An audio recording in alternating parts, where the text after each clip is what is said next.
Annata positiva per la patata del Montello, che torna protagonista della mostra mercato di Santa Maria della Vittoria.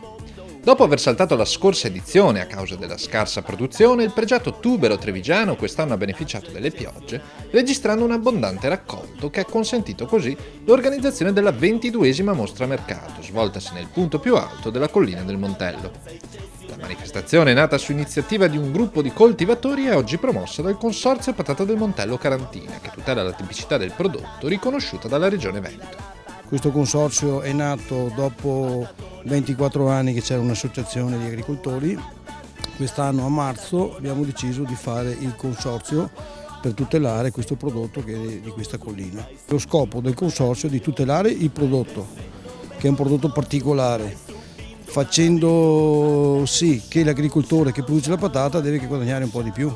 Questo è il nostro scopo.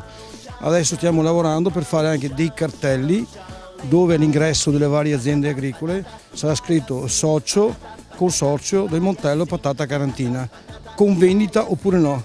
La patata carantina viene coltivata fin dalla metà dell'Ottocento sul Montello, meta domenicale privilegiata di trevigiani e veneziani, da sempre abituati a fare scorte di questo prodotto. Il nome carantina viene proprio dalla particolarità del terreno montelliano. Caranto sarebbe quello substrato che nel nostro terreno dove esiste quel vermicello che si chiama ferretto che arricchisce il terreno stesso. Il terreno argilloso viene arricchito da questo. Dal veneziano, dal trevigiano, per abitudine dall'inizio secolo venivano a fare provvisione di prodotto per quale scorta invernale. Tuttora abbiamo famiglie del veneziano che approdano al colle, trovano i cartelli esposti in strada che sono quelli degli associati, portano a casa il prodotto per la scorta invernale. C'è ancora questa usanza che a noi piace tantissimo. In occasione della mostra mercato è stato presentato anche uno speciale libro di ricette e illustrazioni realizzato dall'imprenditrice agricola trevigiana Claudia Forlin Guzzo. Un libro di ricette e storie vere illustrate dal pittore Sergio Favotto.